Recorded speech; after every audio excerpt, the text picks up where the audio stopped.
Hi everyone, welcome to week 2. So this week we're going to be going over setting and how that kind of impacts plot.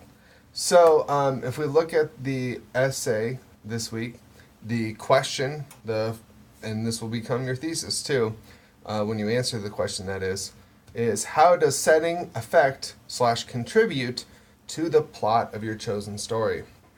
So one of these things is we have to understand what the setting is. And I think most of us have a general sense of the setting. It's, the surroundings, the time period, the environment in which the story takes place. So you can kind of think of some works of fiction. The setting is such an integral and important part to the story, and we'll get into that more a little bit later in the examples of Star Wars and the prompt and other examples in fiction. But then you could look at other examples of setting and see that maybe it's not as integral as others. So some people might argue um, that maybe the Hundred Acre Woods and Winnie the Pooh, like that setting is not that integral to the plot. I would disagree with that sort of statement because it is integral to the plot in a way where it's almost this dreamlike world of childhood where you might imagine the forest as this 100 acre wood where you and your friends all live. And so that it does contribute to the story and the plot. And so there are some works of fiction though where the setting is not as important to the actual story as other components of it. It's not at the forefront as much. But if we do look at other things, such as Star Wars, we can see the setting is much more important. So before we get into Star Wars, and I like to talk about Star Wars, let's think about other works of fiction. I was thinking about Fahrenheit 451 recently because the new HBO show. One of the things in that reminded me of setting is this idea of well, what's the world like? What are the limitations on this world? What are the values that this world has? And so this idea, which actually kind of seems a little, I don't want to say silly nowadays, but doesn't seem as relevant. This idea of books are evil, and I noticed that in the new version they also talk about the old internet. So this idea of controlling information. So I think that is obviously still relevant today. When it was written, obviously books were kind of the medium. Nowadays, books are less so because, for instance, we're in a classroom online, and I'm sure all of your books are digital. Well, I know they're digital, but I mean, I don't think any of you ordered the actual hard copies to read. Not that that's a bad thing. I'm just saying that our world has changed. But if we lived in a world where the internet was censored in such a way where you couldn't have certain types of information, that's basically what Fahrenheit 451 is really talking about, is censorship, right? So if censorship is such an integral part of the setting where we're getting rid of all the books, right? We're banning all the books, we're burning all the books. The setting is so integral into the plot, right? It drives the setting basically drives everything. And so a lot of times I think, especially in science fiction, the setting sometimes greatly contributes to the plot, to the story. It drives it. And so especially in these speculative fiction where you basically speculate on a what if all the books were banned or something like this, you can see how the setting really influences the plot. And so when you're choosing this assignment, and I'm not saying that it's mandatory, but the science fiction or fantasy genres really kind of lean into this idea of setting being an integral role of the plot. That is not to say that is all, fiction. You could even look at something like The Great Gatsby, with the sort of the backdrop of the 1920s, the decadence there, and things like this, and kind of look at that era, that setting having an influence on who those characters are, what they value, what they want to go after, right? Gatsby himself, what is he trying to strive for? So It doesn't always just have to be science fiction when we're thinking about plot and setting, but I think that it's maybe most obvious or most clear in those because a lot of times, like in 4 and 51, the setting really just dictates the plot and what the characters are up against.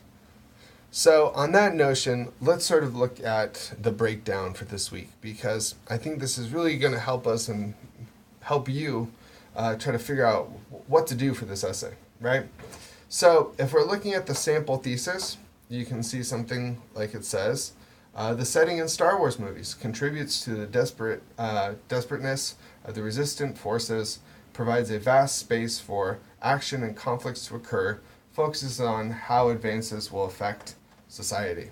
So if you notice that there's this position that the setting in the Star Wars movies is a great contributor to the plot. That's the position. So when we look at a thesis, one of the main things of the thesis, I think I broke that, is that you have a position that you're trying to argue.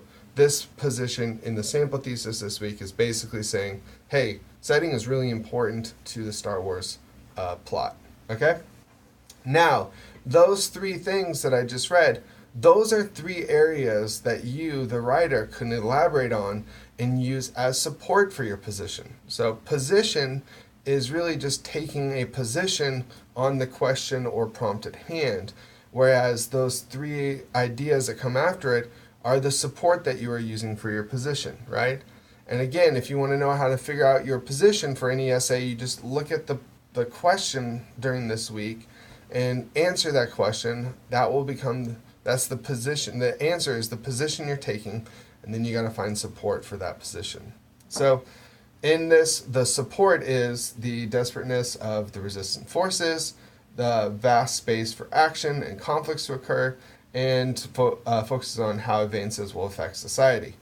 Now, if again, sort of breaking it down, you have those A, B, and C underneath, right? So obviously, you can kind of see, like when you break it down like that into the ABC, that you have A, body paragraphs, or you have body paragraphs and outline, right? That A could be one body paragraph, B could be one body paragraph, and C could be one body paragraph. Now at this point, all you have to do is look at what are some examples I could use to support this idea, right? So let's see. I think A would be an interesting one to kind of talk about. So A says contributes to the desperateness of the resistant forces. So if we just start with the first Star Wars, think of the setting, right? So when I think of it, the first Star Wars, A New Hope, I really feel like that desperation is just overwhelming in terms of how the characters view the Empire in the beginning, right? So I think the way that the characters talk and feel and act towards the Empire is this idea of this force that is just covering the galaxy and oppressing all of these different people. And the thought that they have this new Death Star, this thing that can control everyone and basically keep everyone in line, is this, is horrifying. It's like, if we don't like what you're doing, we're gonna blow up your planet, and it's sort of terrifying in a way, right? And so you can see how Luke talks about wanting to go off and fight the Empire at the beginning of the film. And he's really sort of like, oh man, I want to do this, but at the same time, you can tell he feels a little bit helpless, and then also too, maybe feels responsible for staying home and helping his uncle with the farm. So I think if you look at the setting of the original Star Wars film, A New Hope, there's a real sense of desperation and like being oppressed by this, this government that just blankets the entire galaxy, right? And so, of course, I think Lucas was influenced, when he's, naming the stormtroopers, right? Kind of alluding to Nazi Germany. it's sort of this idea of a tyrannical government. I think he's sort of alluding to that, where it's this idea of you feel hopeless in trying to go up against it, right? And so, and I think this is even so. The setting here is just like the world, right? The world in which these characters inhabit and how they interact with it, and then also too, think about how the setting influences the characters, makes them who they are, right?